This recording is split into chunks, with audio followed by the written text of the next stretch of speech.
But who was to blame?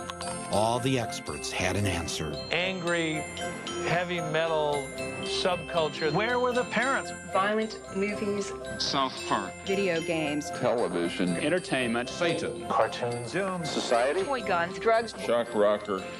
Marilyn Manson. I finally said Marilyn Manson. And the thing is, look, there's people who desperately need answers. And, you know, I've only seen one Marilyn Manson interview. It's the one with Bill O'Reilly. I'll never forget it. You know, he just kind of schooled Bill O'Reilly because Bill O'Reilly was one of those guys who just like, he was the provider of the absolute answer for a lot of his viewers. And when Marilyn Manson came in, he just was very good at finding kind of this Hegelian through line, right? Go back a little bit, you know, let these guys cook Mr. Manson. Let's go. Marilyn Manson. Marilyn Manson. Marilyn Manson. Marilyn Manson. Marilyn Manson has canceled the last 5 dates of his U.S. tour out of respect for those lost in Littleton. Wow. But the singer says artists like himself are not the ones to blame. At all. This is perhaps the sickest group ever promoted by a mainstream. See, these guys, I don't know. I mean, this is some kind of politician. I'm absolutely certain, right? But I don't recall like who these guys were. Like back during this, like the Columbine time, I still lived at home. I was a kid. Record company.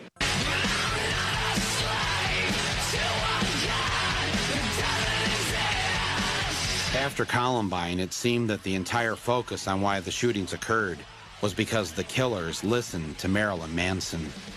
If you were to, y'all remember when Eminem was like, and they blaming on Marilyn, where were the parents at? And look where it's at on I Am, whatever you say I am. You know what I'm saying? We're gonna have to kind of get into some Slim Shady here, soon.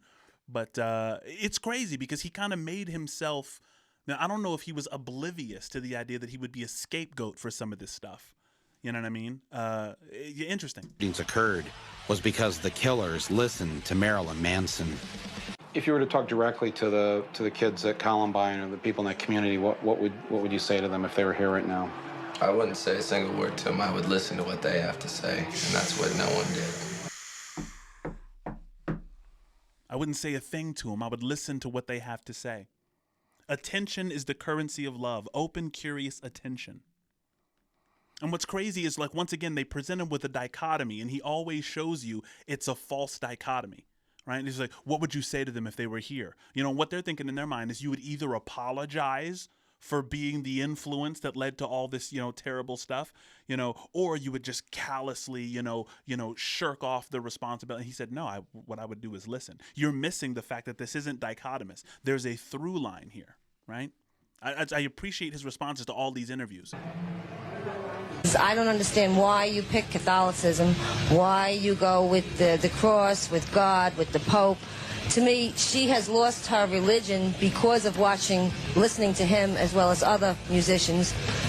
She's not a Catholic anymore. She has no religion anymore, and that's what's bothering me.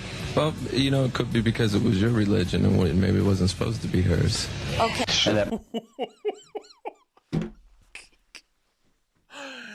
Yo, see, and the mother there was like, yo, she's lost her religion, something that was hers. And so many people, they believe that their ideas are possessions that have to be accessorized. Have you ever met somebody who's had an idea for a really long time and they want to protect that idea with a soldier mindset, right? They're not a scout in their mindset. They have something to protect. Like, I want to protect this idea and I want to accessorize it for years. And what's fascinating is like, yeah, you've made her lose her religion. And Manson says the most obvious thing possible. It's like, have you considered the idea that you are projecting on her something which is really for you? It seems obvious only in hindsight. I mean, I think he lived in the future back in these days. And it's impressive the degree to which he was able to, carry this giant kind of burden that society was putting on him for all of the problems with young people. And I mean, this happened to a lot of rock stars, back in this day. Most children don't understand what you're doing and why you're using the F word and why you're acting bizarre. And this can be very, very troubling to children who don't have direction, who don't have responsible parents. Anything can be misinterpreted. People can look at Christ on a cross and think, this is an image of murder, this is violent, this has sexual imagery in it. And I think it's my job as an artist to be out there pushing people's buttons and making them question everything. And I respect you for challenging me, and that's why I came on the show. I'm telling you guys, you have to watch the entire Bill O'Reilly interaction. Just phenomenal, because, you know, Bill O'Reilly's like, look, your imagery, what you're doing, this imagery that you're projecting is negatively affecting children. And when they look at it, you know, they're immediately guided in this or that direction. And then Manson's response is like, look, you promote the image of Roman torture publicly. Right? He's like, and by Roman torture, I mean the crucifixion. The word excruciating comes from the cross. The crucifixion. Excruciating means from the cross. The worst kind of torture.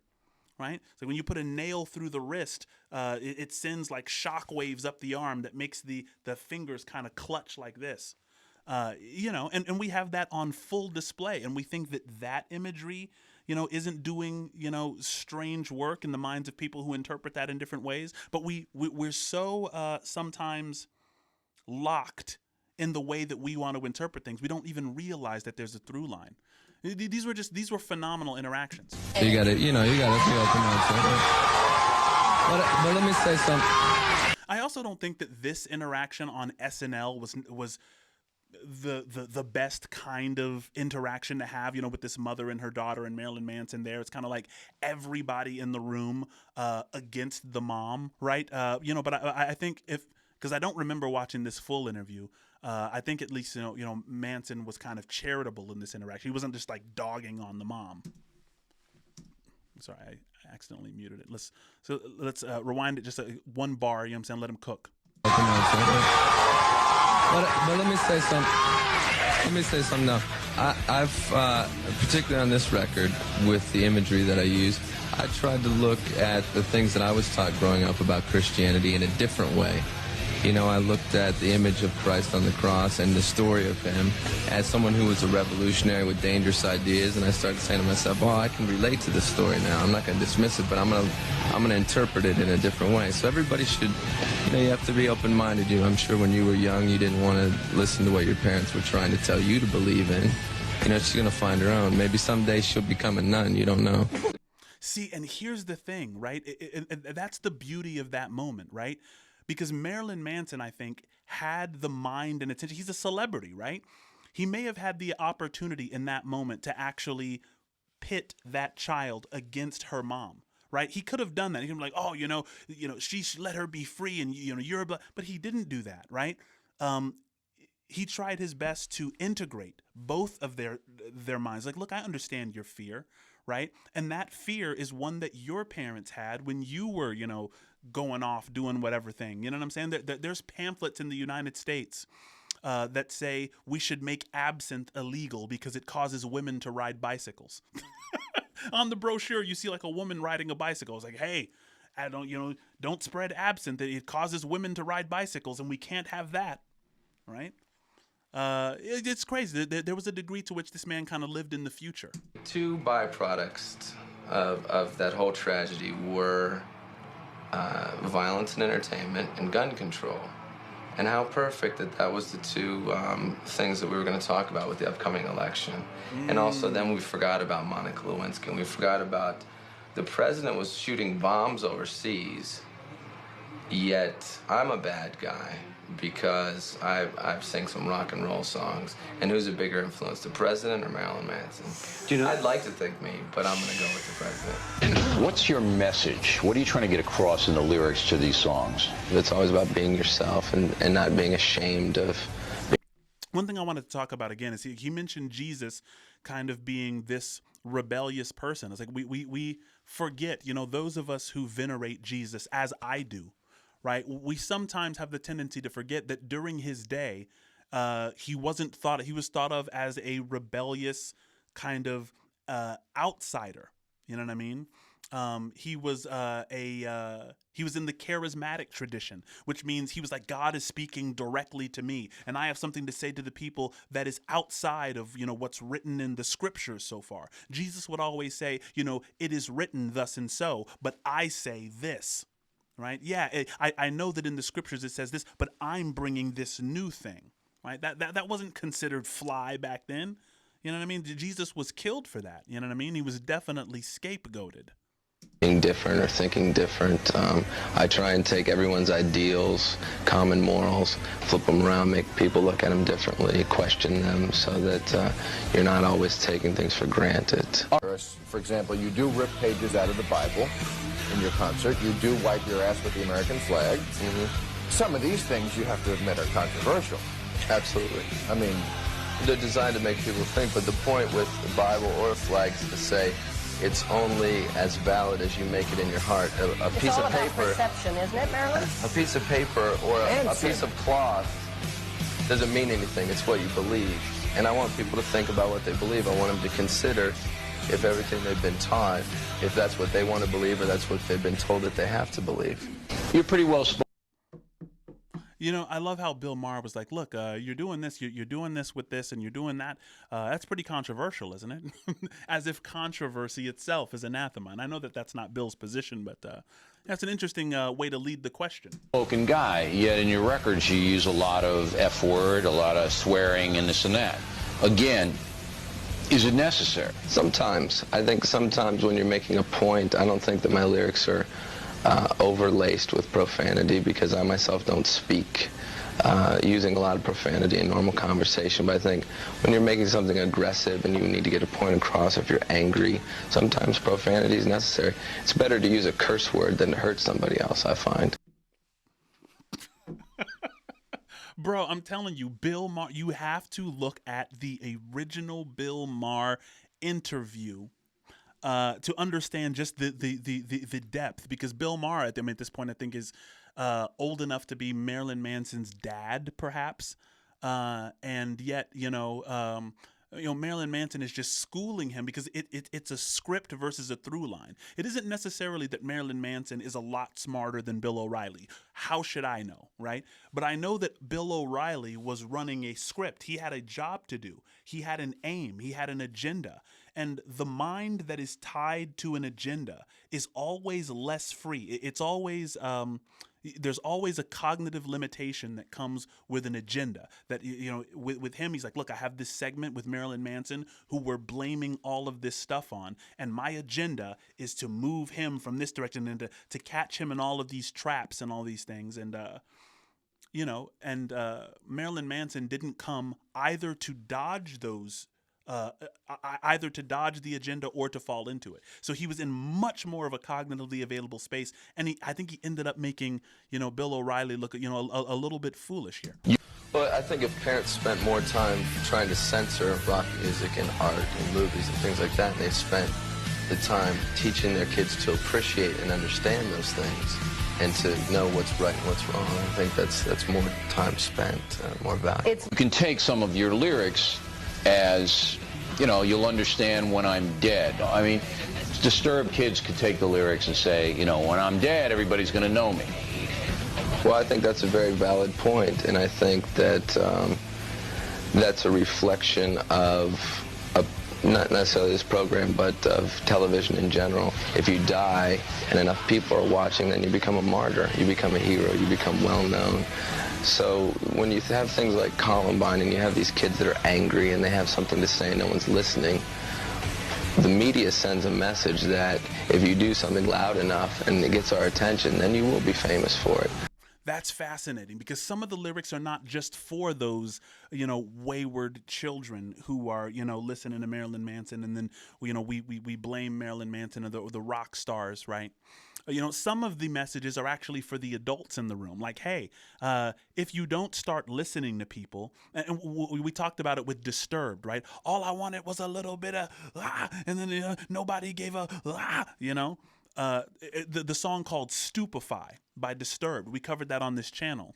When it's like, when nobody cares, you get stupefied, right? You start to do, when rationality as a tool fails, you put rationality aside and you behave more and more like an animal, right? And so what Marilyn Manson seems to be saying right here is like, look, what I'm saying is, if we continue to not listen to people, to not give them the attention that they're begging for, they are going to learn that rationality isn't a good tool. And then the consequences are going to be these mad and psychotic events. Those kids ended up on the cover of Time magazine. The media gave them exactly what they wanted. Right. That's why I never did any interviews when that happened, when I was getting blamed for it, because I felt that I would be contributing to what I found to be reprehensible. Yo. All the people begging Marilyn Manson for interviews after the Columbine thing happened were all profiting off of death.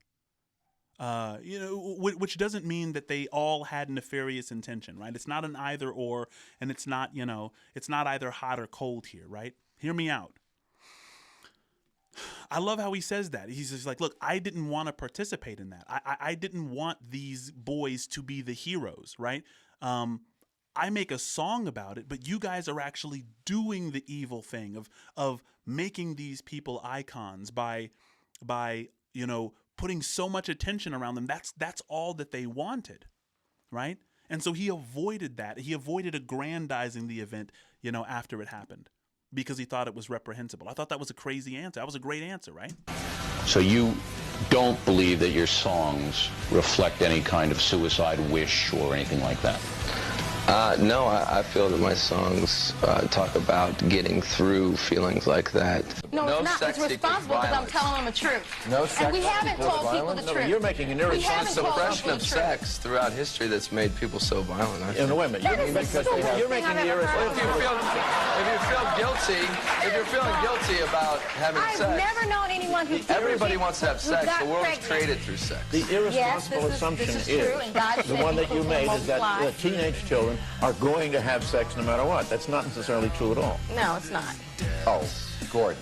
It's not. You know what? I had a lot of teenage companions when I was a teenager. Really? And they were not all running around getting laid. But he was also in prison, so he's got a different. Well, he was in school and going in a very dark direction that we really didn't understand. We couldn't connect to it. So we pulled him out of school, and he's now homeschooled.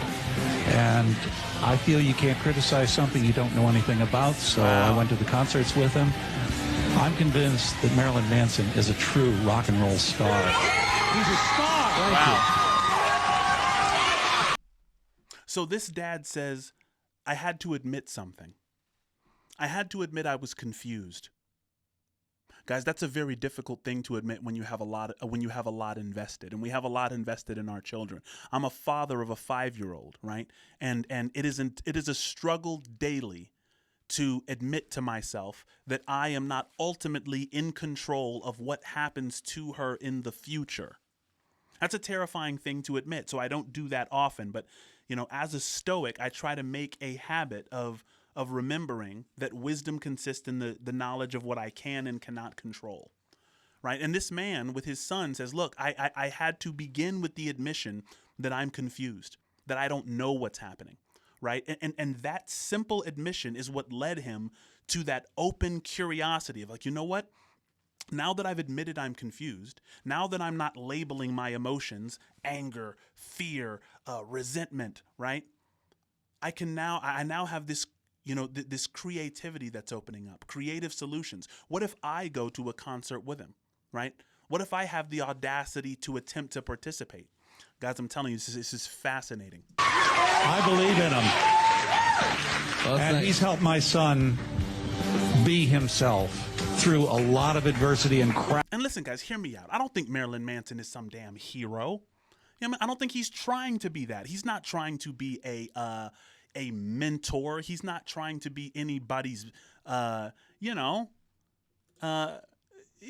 trying to be anybody's mascot, right? If it resonates, it resonates. But, I think there was definitely a problem there where it was like, all of the problems are blamed on, on rock music. I think, and I don't want to make this comparison because I think people are going to, misunderstand it. But the voice of the collective unconscious. If you know where that quote comes from and who it refers to, the reason I'm not bringing up the name is because I don't want any confusion here. Sometimes the figure that is heralded is someone who is just the voice of the people, right? It's the people who are crying out. It's not the rock bands themselves that are just saying things and hoping that they can just, say, oh, I never thought about that before. No, they're speaking to issues which already exist, and that's the reason they resonate, right? I think Marilyn Manson and Disturbed and, all these other bands were responding to something and participating in it on a street level, which is the reason it resonates. And I know that goes for everybody in this room. What if you want to blame rock music for things? Think about what the Bible's done. What about Heaven's Gate or Jim Jones or the Ku Klux Klan? Right. What they do in the name of Christ. They totally defy the Bible. Yeah, but the Bible says if you love God and hate your brother, you're a liar and God is not in you. Obviously, you have not read that. No, I've read the Bible. I'm just saying. No, listen, I agree with what she just said, that, the Bible says things that flatly contradict, the Klan and all those behaviors. We have Nat Turner or whatever, who, a lot of the Frederick Douglass, the people say, oh, God, the Bible doesn't. But listen, the spirit with which she's bringing it exposes her passion and exposes to a degree her fear of the man that she's kind of sitting in front of. She's very angry, it seems.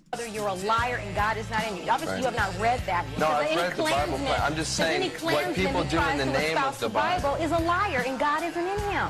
So, if we're going to quote the Bible, you complain that people take you out of context. Don't take the Bible out of context. Oh, but the majority of people let alone do it.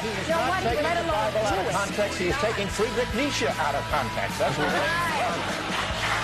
But the Bible certainly has been the inspiration for an amazing amount of un-Bible-like activity. I like the Bible. I'm just saying I don't like the way people misuse it just as much as people could misuse it. If you like it, then be the standard and do it.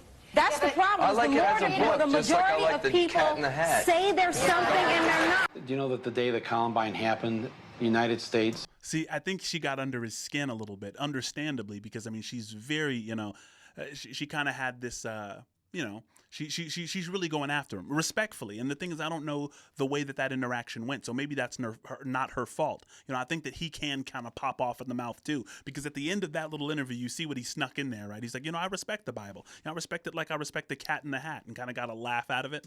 Dropped more bombs on Kosovo than any other time during that war. I do know that, and I think that that's really ironic, that nobody said, well, maybe the president had an influence on this violent behavior. No, because that's not the way the media wants to take it and spin and turn it into fear, because then you're watching television, you're watching the news, you're being pumped full of fear. There's floods, there's AIDS, there's murder, cut to commercial. See, here's the thing. Marilyn Manson was algorithming before the algorithm. He just said, the news needs to spin it in order to promote this fear narrative. And that's essentially what the algorithm is doing today, right? If something makes you afraid or horny or, self-conscious, then the algorithm is going to push those things because, that's what causes users to engage for the most part. That's again kind of the reason I didn't just want to be a hype reaction channel, right? I think the world is kind of reactive enough. I really want to do deep dives and really unpack, what artists are saying. It's one of the reasons I wanted to kind of go here. Should we go down the rabbit hole of this particular artist? Let me know what we should look into first, if that's the case. Buy the Acura, buy the Colgate. If you have bad breath, they're not going to talk to you. If you got pimples, the girl's not going to fuck you. And it's just it's a campaign of fear and consumption. And that's what I think that it's all based on, is the whole idea that keep everyone afraid and they'll consume. What standards do you have and where do you draw the line as far as what is good and what is evil? I have basic principles that kind of exist in all religions, Such even as? Christianity. Such as? Well, the fundamentals, you don't kill people, a basic good person. Okay, so probably you belong, the same as yours. No, they're not the same. Ooh, you see? He's like, look, she's like, what principles do you live by? Scary man with the contacts and the weird, makeup. And he says, look, don't murder, don't kill, probably the same as yours. I say sometimes the Bible, or especially the Ten Commandments, are a codification of my conscience and not a substitute for it. That was a brilliant quote from, I think, Dr. Reza Aslan. And, you know, he's like, look, you and I are the same. Why can't you just see that we're the same? And then she's like, we're not the same. And then she does this eye roll that I paused it at the kind of the middle of the eye roll there, right?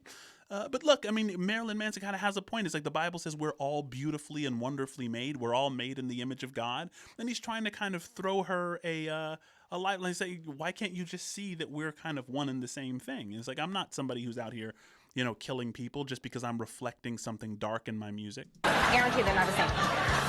You are a minister of the, you know, of the Church of Satan. I'm not a minister, man. Okay, because I don't know. Rolling Stone, I've heard that you were into the Church of Satan. I assume that you read the Satanic Bible by Anton LaVey. I read both Bibles. Okay. Christian Bible too. Right. Okay, and we know that the Bible has 10 commandments, not 10 suggestions. Right. And there's one commandment in the book of... It's funny that the credits are rolling as this happens, because it just shows, you know, in this dialogue, you know, Marilyn Manson's like this. He's like, you know, I read both Bibles. I read everything. No, I don't disrespect the Bible. Like, no, I think Jesus is great. I just have a different, you know. No, I think that, you know, why can't you? And she's just like, this is the way, and this is the way, you know. Listen, fam, to understand all is to forgive all. Satan, what is that commandment? I don't know. I don't preach. Kill the Gita garden. You don't? They would like to. I mean, I follow basic principles What people like forget, anybody else Lord would. No, don't see is that when what you're a is? 14-year-old or a 16-year-old and you go to his concert, it enunciates what you're feeling. Do you remember what you felt like at that age? I do. Yeah, I want to bug my parents. No, that's...